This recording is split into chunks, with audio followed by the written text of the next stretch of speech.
It is time to stop making excuses because of Tony Khan.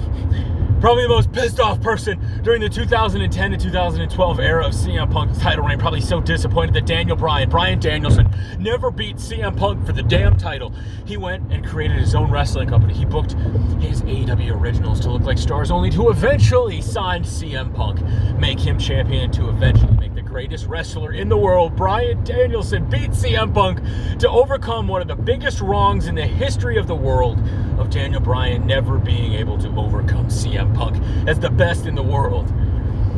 Okay, that's why I am excited for WWE's former top superstar CM Punk on top 7 years later in professional wrestling.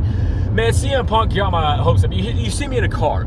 Rather than wait around and lose the excitement and the passion, I wanted to bring it right to you. And the reason is I went to AEW Double or Nothing in a theater. Shout out to my buddy Corey. I hit him up because he's been very big in hitting me up and trying to talk wrestling.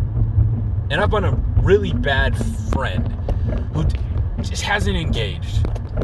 He's become how I was in 2010, 11, and 12, paying attention to all the small, fine details and craving more. Except in AEW, you're not craving more. You're getting those storylines.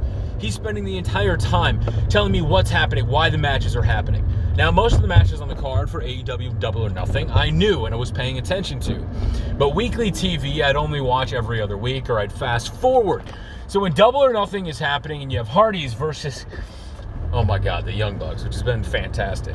When you have Samoa Joe, Ruby Soho, or former WWE people putting over their own talent, but then the grand poobah, CM Punk, who you spent all the money, who's been a part of the biggest cards, the box office draws, that is who you put the title on. As much as I wanted Hangman just to beat Punk, at the end of the day, the top of the company is the draw.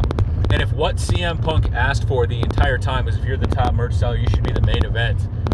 And guess what? CM Punk did it. So I want to thank Corey. I invited him, I brought him, and then I actually recorded a 30-minute podcast in the car with him because we were so excited. So for those of you that have watched me and you've literally said, hey, he comes back all the time and then he leaves. But have you ever had a show like Double or Nothing where you just want to talk about it? But here's the thing that I'm still trying to figure out personally. I also like WWE. AEW has to sell you because they sell pay-per-view. CM Punk winning and having... When watching that show in the theater for 5.5, 6 hours, it wasn't until the last two matches my legs started to get sore and I'm like, oh God, this is carrying on. They created a show that made you feel important, that you were rewarded for what you watched. All the time and the effort that you spent was rewarded. Behind the scenes, the vlogs, the Sammy's vlogs, all the content, the stuff in WWE that just gets swept under the rug.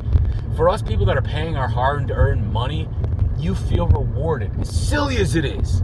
So all the matches on the card, I want to know personally, what was your favorite? What made you go, damn, that was worth the money? And I hope you paid for it.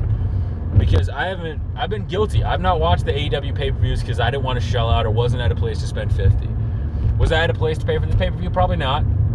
But the chance to bring Corey and have a great time and talk wrestling again has me recording these videos. The passion that you can see in me now is unstoppable. When I was at DPW, I was 232 pounds. I loved wrestling, and I still do. But I did lose somewhat of a passion for it because I lost the connection that I've always had. My channel was always successful because of the fans and the people we talked about. And I still want to talk wrestling, man. I just don't want to complain anymore. If there's stuff that's good, great, let's celebrate. If there's stuff that's bad, oh man, let's call it out. But at the end of the day, these performers that we think we know better, like MJF should go to WWE or MJF shouldn't go to WWE because he would get buried as a small guy. Shut up. Love MJF and hope for him. Want him to go somewhere, stay somewhere, do whatever. But at the end of the day, I don't care. I wish we could start treating this like sports, that guys are going to leave. I wish we could normalize it. And then hopefully their character arcs. Eventually one day, one company's going to own all this footage. And they're going to be able to, just like WCW and WWE, they're going to be able to show the character arcs through WWE, AEW, Ring of Honor, and it's going to be huge. That's just my personal opinion. So that's why I think we should all focus and just be fans of wrestling. That's why a pay-per-view like AEW, Double or Nothing, CM Punk, thank you so much. Did I want you to win the title?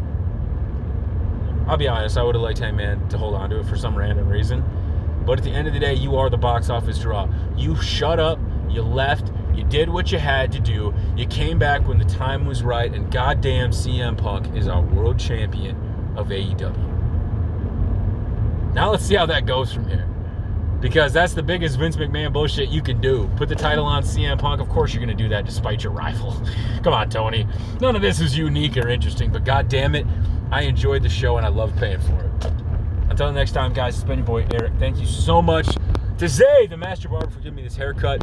I did tell him to keep this, and I need to go shorter. I will be changing it up. But oh my god, look how trim it is.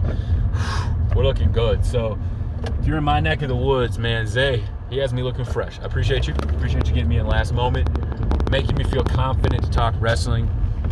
I don't want to get people's hopes up because I do that a lot, but find you a buddy that makes you care about wrestling in real life, or start online if you don't have those real life friends that just don't want to talk wrestling or don't care as much. Because for those of us that do, we're a community. Corey taught me that. Who wants to talk wrestling with my buddy Corey? Well, what should we talk about?